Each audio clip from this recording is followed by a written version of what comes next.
France is such a beautiful country with so much to see, it can honestly be hard to know where to even begin.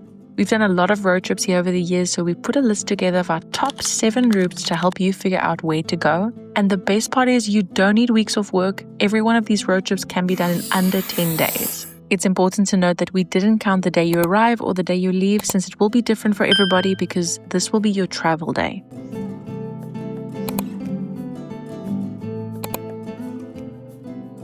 In this video, we cover the main places to visit in these areas, but you'll also come across plenty of villages along the way. We really encourage you to stop and explore some of them because that's what makes road trips so special, all the hidden gems.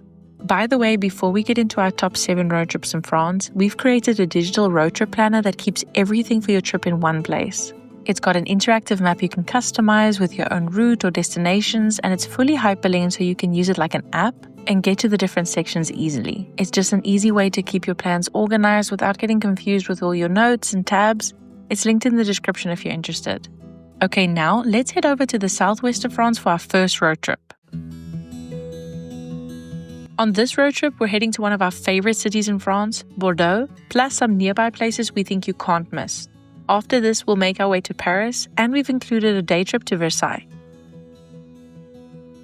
Bordeaux is full of amazing landmarks to explore in the Old Town. Start with the Place de la Bourse, a beautiful square with stunning classical buildings and a reflecting pool called the Miroir d'Eau. Visit Bordeaux's Grand Theatre, a gorgeous 18th century opera house, Domus Port-Queloz, a 15th century gate that looks like a castle. Finally, the Basilica of Saint-Michel is a lovely Gothic church with a tall bell tower you can climb for a great view of the city. And while you're here, we highly recommend having lunch or dinner at Michel's. We try to eat here every time we visit Bordeaux. Our top suggestion is the French onion soup covered in puff pastry. It is unreal. As you may know, Bordeaux is one of the world's most famous wine regions. Bordeaux is known for producing top-quality red wines, especially blends made from Cabernet Sauvignon and Merlot. It's also home to the Cité du Vin, a museum dedicated to wine. You'll definitely need to come here if you want to learn about winemaking and its history and enjoy some tastings. For day 3 and 4, we're taking some day trips to Arcachon and Saint-Émilion. Arcachon, a town about 1 hour away, is a charming seaside town best known for its oyster farming, beautiful beaches, and Belle Epoque architecture. It's a popular getaway for seafood lovers and those looking to enjoy the French Atlantic coast. The main attraction is the Dune du Pilat. Dune du Pilat is Europe's largest sand dune, which is a 15-minute drive from the center of Arcachon. There is paid parking about 5 to 10 minutes walking distance to the dunes. It costs around €7 for the day. The first 30 minutes are free, but it takes longer than that to go up, see the view, and go down. You can also rent a bike and ride to the dunes on the designated bike paths along the Arcachon Bazin. Once you're there, climb to the top for breathtaking views, and it's also really fun to run down the dunes. A 40-minute drive from Bordeaux is a peaceful, gorgeous town to walk around with a quaint French countryside vibe. We had delicious cannelés here. Cannelé is a small French pastry from Bordeaux known for its caramelized, crispy crust and soft custody center. It's made with a rum and vanilla-infused batter, baked in a special fluted mold to create its signature shape. We've linked in the description the exact location where we had the most amazing views of the town. We've linked a couple of wine farms you could visit in this area in the blog post in the description. On day 5, we're heading to Paris where we'll be staying for the rest of the trip. It's a 6-hour drive, but you can stop by many beautiful places on the way in the Loire region, like Châteauroux, Orléans, or even Tours. We've created a 3-day Paris itinerary linked in the description. Whether you travel on a budget or not, we have itineraries for both options. And we have a whole Paris playlist you can check out with tons of tips, recommendations of places to eat, things to do, and a ton of helpful info. For the last day, let's visit Versailles. Definitely visit Versailles for a day, and yes, you need the whole day. And of course, we've linked a way for you to get tickets in the description. To get from Paris to Versailles, take the RER C train to Versailles Château-Rive Gauche, which takes 40 minutes, then walk 10 minutes to the palace, or drive 30 to 45 minutes. You can also get a guided tour, with transportation included. Pro tip, if you don't have time to see Versailles but want to see the same luxurious decor, visit the Napoleon III apartments in the Louvre. Before becoming a museum, the Louvre was the main residence of French kings until Louis XIV's moved to Versailles in the late 17th century. So they feature very similar decor and are often compared to one another. If you love history and castles, this next road trip is perfect. This road trip is all about chateaus, palaces, and everything royal. We start in Paris and finish with a tour of some of the most beautiful chateaus in the Loire Valley. While you're in Paris, let's stick to the theme by checking out spots like Palais Garnier or the Grand Palais. On day 4, head to Versailles. And if you missed our previous route, don't worry, head to the last day of the Bordeaux-Paris road trip. We've got all the details on visiting Versailles covered. On day 5, about 2 hours and a half drive away, we arrive at Tours. Stroll through the half-timbered houses in the old town, see the Gothic architecture of the Tours Cathedral, visit the crypt of Saint-Martin, one of France's most venerated saints, and see all the impressive paintings at the Musée des Beaux-Arts, including works of Rembrandt, Rubens, and Monet. The last 2 days we've kept open for you to explore all the beautiful chateaux in this region. We recommend Viandry, Langeais, Château de Chenonceau, and the Rochecotte Hotel Restaurant, where we had an amazing afternoon tea for a really good price, which we talk more about in this video. Next up, let's head south for a Provence road trip, one of the most iconic regions in France. For this trip, we will be staying in one place the whole time, Avignon. That way, the drives aren't longer than an hour and a half. The first day, you'll visit Avignon and Aix-en-Provence. On day 2, you'll head over to Marseille. On day 3, you'll explore the Abbaye Notre-Dame de Sénanque and Gordes. On day 4, we'll go to Les Baux de Provence and Arles. On day 5, we'll visit the lavender fields of Alençon. On day 6, we'll go to Montpellier. Avignon is all about history. Check out the massive palace of the popes at the famous Pont d'Avignon. In Aix-en-Provence, nicknamed the City of the Fountains, it has more than 50 stunning water fountains all over town. We also suggest visiting the famous painter Cézanne's studio. In Marseille, start at the Old Port where you can watch the boats come and go and grab a coffee or seafood right by the water. Visit the Basilique Notre-Dame de la Garde, the city's iconic hilltop church with amazing views over Marseille and the sea. Then explore Le Panier, the oldest neighborhood full of narrow streets, colorful buildings, and cool street art.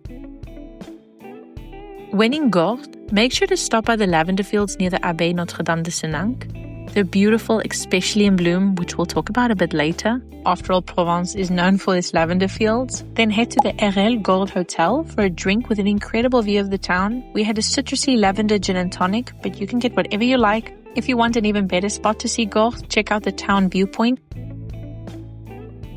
Les Baux de Provence, commonly referred to as Les Baux, is a rural commune in the Bouches-du-Rhône department in the Provence-Alpes-Côte d'Azur region in southern France. Les Baux is a beautiful town. Wander through its streets and check out all the shops selling the town's famous pottery and lavender-scented soaps. This area is known for its steep limestone cliffs. We had lunch at a restaurant called Hostellerie de la Reine Jeanne with a table by the window right on the edge of the cliff. The view was incredible and the food was great too. Famous for its Roman ruins and Van Gogh connection since he lived there in the late 1880s. We highly recommend doing the Van Gogh walk to see all the locations that inspired his paintings and visiting the Roman amphitheater, the Roman theater, and the Allée Champs, a tree-lined path with sarcophagi on either side leading to the Roman cemetery with a 12th century church. If you're having lunch here, they have many restaurants along Boulevard des Lys and Rue du Président Wilson, so definitely go check out those areas. The most popular lavender field is Valençol. Just keep in mind, lavender fields are only in bloom for a short time each year, from mid-June to late August. If you visit too early, you'll miss the most vibrant purple flowers, and if you come too late, the lavender might already be harvested. Technically, Montpellier is not in Provence, but it's right there and it's a beautiful place surrounded by beaches and countryside. When in Montpellier, you definitely have to take a stroll through Esplanade Charles de Gaulle. It's a gorgeous park lined with trees, little cafes, and restaurants. Speaking of, Montpellier has many amazing restaurants. We talk about a place we had some great French food and a bunch of other things to see and do in Montpellier in this video here, so go watch it after this one. One day is not enough to see everything in Montpellier, but if you wanted to extend your trip, this is the perfect place to do so, as there are many wine farms in the area and beautiful beaches. Next, let's talk about one of our favorite road trips, the French Riviera. For the first 5 days of this trip, we'll be based in Nice since it's close to most of the spots we want to visit and it has an airport. For the second half, we'll stay somewhere else, but more on that later. We recommend sticking to 1 or 2 places per trip, of course. It depends on how big the area is. But usually it's easier and probably cheaper to drive a bit farther than pack up and move somewhere new every few days. Before we dive into the itinerary, we've got a full video covering everything you need to know about road trips in the French Riviera, so definitely check that out if you're interested. On day 1, we highly recommend visiting Menton. right at the border with Italy. The closest big city is Nice, about 30 kilometers away, known for its lemon trees and pastel buildings. Our tip, park at the top of the hill by the cemetery, take in the views and then walk down to the water. The views on the way down, absolute perfection. This does mean you need to walk back up, but it's totally worth it. And on your way back to Nice, definitely stop by Monte Carlo for dinner or a drink by the beach. Love driving around to do the route of the Formula 1 track and seeing the beautiful streets. For lunch or dinner, head to Giacomo, part of the Big Mama group that is right on the beachfront. And the prices here are super fair for Monaco. We highly recommend their pizzas, seasonal cocktails, and classic tiramisu for dessert. You cannot miss Ez, a charming hilltop village with incredible views of the French Riviera coast. We've linked the exact spot where we saw the most stunning views we've ever seen in our lives in the description. Ez is full of little streets with boutiques, highly rated restaurants, and cute souvenir stores. They also have a small church looking over the cliff called Église Notre-Dame de l'Assomption de Ez, a memorial to those who lost their lives in Ez during the First World War. This beautiful pink mansion is right on the French Riviera in Saint-Jean-Cap-Ferrat, and it feels like something out of a dream. Built by Beatrice de Rothschild, a woman with amazing style and vision, it's full of art and treasures that reflect her unique taste. After a tough divorce, she spent years creating this stunning place. Inside, you'll find gorgeous rooms with lots of history, and outside there are lovely gardens, each with its own theme. Be sure to check out the French garden where the musical fountains put on a show. The villa is open every day, so you can take your time exploring. Admission is 17 euros per adult and includes audio commentary in several languages. As you make your way back, make sure to take the coastal route and visit Villefranche-sur-Mer. It's an absolutely stunning resort town close to Saint-Jean-Cap-Ferrat. Nice has an amazing restaurant scene. It's almost got this Miami vibe. The beachfront spots were packed, but we went to La Voglia and absolutely loved it. Matisse lived here in Nice for nearly 40 years, and you can visit the Matisse Museum for 10 euros. We've linked some tickets for you in the description. And when in Nice, you have to walk by the Promenade des Anglais. Gorgeous little town, best known as Marc Chagall's home for nearly 20 years. We've linked the cemetery where he's buried. It has incredible views of the sea, and visitors often leave creative gifts at his grave. One thing you have to do here is stop by Glacier de la Fontaine for some lavender ice cream. It was honestly so good. The town is full of charming boutiques, artsy shops, a store with all kinds of scented soaps, and even the cutest little mailbox. Right between Saint-Tropez and Menton, Antibes is a beautiful town with a great vibe, charming narrow streets, and a stunning port with great restaurants. We had dinner at Le Chrono and loved the atmosphere, especially the little terrace, plus they make their pizzas right in front of you. For amazing views, take a walk along the Promenade Amiral de Grasse and head to the port, where you'll see a long row of luxury yachts. Cannes is a gorgeous resort town best known for the Cannes Film Festival. Do yourself a favor and park here, then walk along the coast to check out the beautiful beaches, yachts, and iconic hotels, especially the Carlton. The oldest town in the French Riviera is a fantastic place to stay. It's well positioned, making it easy to explore the region by car, and it's far more affordable than many other areas. Plus, it's a stunning destination with plenty of ancient Roman landmarks to discover. Right next to Fréjus is Saint-Raphaël, where we had the most amazing sunset picnic on Plage Veillat. Before heading there, we grabbed a bunch of snacks, cheese, champagne, grapes, and a local dessert called tarte tropézienne. It's this fluffy brioche cake with a creamy custard filling, and the one we had was flavored with orange blossom. Port Grimaud is a bit tucked away, but once you step inside, it's absolutely beautiful. Often called the Venice of Provence, it's filled with colorful houses, canals, yachts, and charming little bridges. There are so many beautiful spots to take photos, plus plenty of amazing waterfront restaurants that are always full of people. Sainte-Maxime is a charming coastal town where we had some delicious fish and chips at La Godina, right on the beach. For dessert, cross the bridge to a patisserie called 100% Maison by La Vessière. We love the cheesecake and raspberry tart. When you're in Saint-Tropez, you've got to check out the long row of luxury yachts and grab a drink at one of the many fancy restaurants overlooking the water. But there's also a super charming old town with narrow streets and colorful buildings. You can relax on the beach, wander through the old town, rent a boat. We've actually linked some options in the description for you, or hit up the Citadel for amazing views of Saint-Tropez. Next, another one of our favorites, the Normandy road trip. As you explore the west of Normandy, we suggest staying in a town like Avranches since it's close to many must-visit spots. First, we'll visit the iconic Mont Saint-Michel, then explore Avranches, and we'll talk about a little town close by where we had amazing crepes. On day 3, we'll visit Granville. On day 4 and 5, we'll explore the D-Day beaches. On day 6, we'll head even more up north to Honfleur, and we'll stay in Étretat from there on. We'll visit Rouen, and last but not least, Étretat. Mont Saint-Michel is a stunning island commune, a medieval abbey that seems to float above the sea. You have to park at the Mont Saint-Michel parking lot where you can take the free shuttle bus, Le Passeur, to the island. But we suggest walking the 2.5 kilometers. It's a much better experience and you see a lot more. You definitely should go all the way up to see the abbey and stop by the different viewpoints. We went to La Salicorne and absolutely loved their creamy moule frites, mussels and fries, which is typical in Normandy and a must try. Very close to Mont Saint-Michel, Avranches is one of my personal favorite towns. This place is known for the Église Notre-Dame des Champs and the Jardin des Plantes, a gorgeous public garden with views of Mont Saint-Michel in the distance. It's seriously beautiful. Right next to the church, there's a patisserie called Éclat de Fèves, and we're not even kidding, we had the best caramel eclair of our lives there. And we gave the brioche normande a try too, since brioche is originally from Normandy. We stopped by for dinner one night at a crêperie we found after hours of looking for something on Google Maps while driving.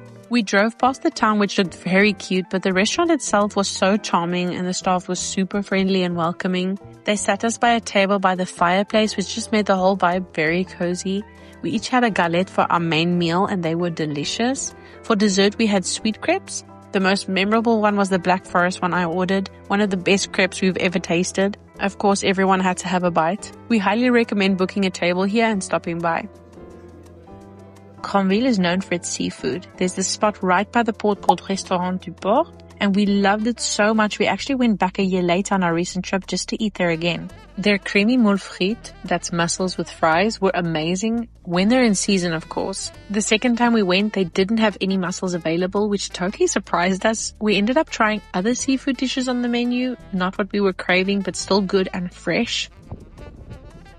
Planning to visit the D-Day beaches? Here's one important tip. Come early.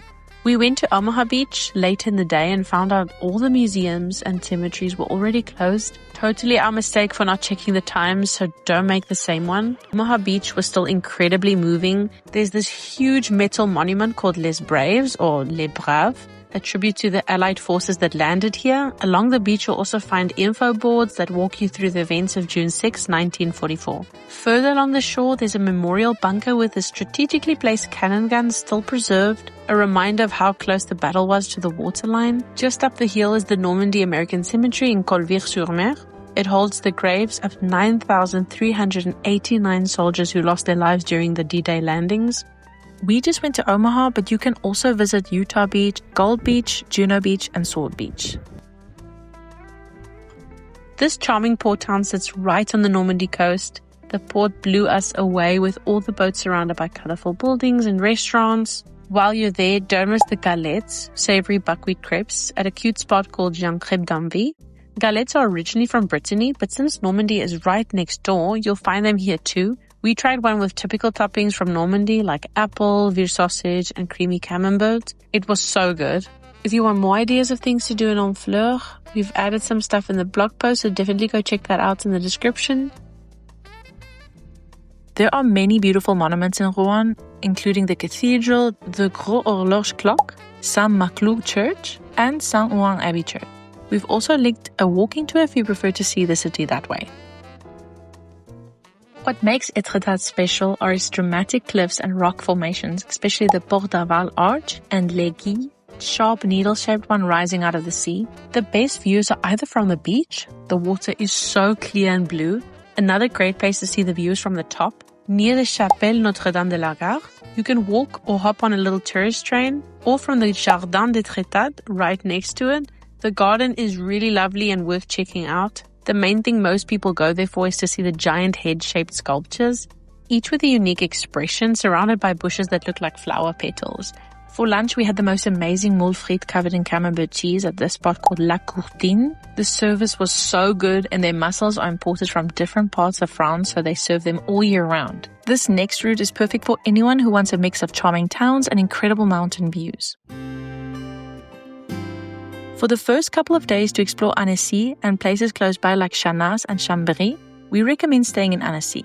But to see Chamonix and explore Mont-Blanc, we recommend staying in Chamonix. Some of the main sites here are the Château des Ducs de Savoie and La Fontaine des Éléphants, a stunning fountain with full-sized elephant statues. If you want a fun and easy way to explore the whole town, hop on a little tourist train called Le Petit Train de Chambéry. And if you're into museums, they've got a museum of fine arts with paintings ranging from the Middle Ages all the way to the 20th century. Chana is built around the Canal des Savières, which links up with the Rhône River. We highly recommend taking a boat ride along the canal. It's such a relaxing way to take it all in. You can also go over the Pont-à-Arche bridge, watch the boats go by, and grab a drink at one of the canal side restaurants. We stopped at Le Relais Gourmand and really enjoyed their Kir Savoyard, white wine from Savoie with black currant liqueur. For the next 2 days, stay in Annecy. Trust us, there's a lot to explore here. Arguably the most amazing feature of Annecy is Lake Annecy with its vibrant turquoise water and stunning mountains in the background. We cannot recommend enough that you hop on a tour boat or rent your own, a pedal boat or a motorboat. We actually did both the tour boat and the motorboat and highly recommend both. But if you only have the budget for one, the motorboat gives you a lot of freedom to explore at your own pace. We've added a link to rent a boat in the description. One of the perks of this town is its location. If you have a car, you can easily drive 1 hour to Geneva in Switzerland and 2.5 hours to Lyon. But there's plenty to do in Chamonix without needing to travel. Definitely try the restaurant Rose du Pont, famous for its pink facade, for amazing classic warm dishes of the area like fondue and French onion soup. To get from Chamonix to Mont Blanc, you can take the Mont Blanc Express train, which travels through the Chamonix Valley. Or you can take the Aiguille du Midi cable car. It's a popular attraction that takes you from Chamonix town to the summit of the Aiguille du Midi peak. We kept 2 days open for you to explore this area and try both attractions, the train and the cable car, since you cannot take one there and the other one back as they're not connected and allow you to see different parts of Mont Blanc.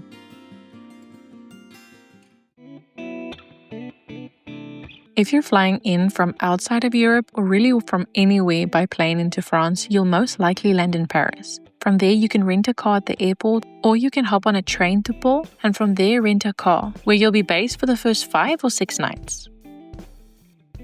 In Pau, take a walk along the Boulevard des Pyrenees. It's a pretty 1.8 kilometer stretch with palm trees, historic buildings and amazing views of the Pyrenees on a clear day. Stop by the Château de Pau, where Henry IV was born, to see his Renaissance rooms, tapestries and paintings, then relax in the park outside. To get between the lower station and the upper town, hop on an old 1908 funicular. It's quick, scenic, and it's free. Lourdes is one of our favorite places in the French Pyrenees, famous for being one of the most important Catholic pilgrimage sites in the world, and it's incredibly beautiful with an amazing vibe. Here you have to visit the sanctuary of Our Lady of Lourdes, including the Basilica of the Immaculate Conception next to the river, the Rosary Basilica and the underground Basilica of St. Pius X. Walk 20 minutes from here to the Château Fort de Lourdes, a medieval castle with panoramic views of the Pyrenees and a small Pyrenean museum. We go over more things to do here in the blog post linked in the description. Unfortunately, we lost the footage we took of this place, but trust us, it's worth visiting. Head over to the blog post for things to see and do in Loire, and where we talk about a wool factory where you can find handmade berets in every color imaginable.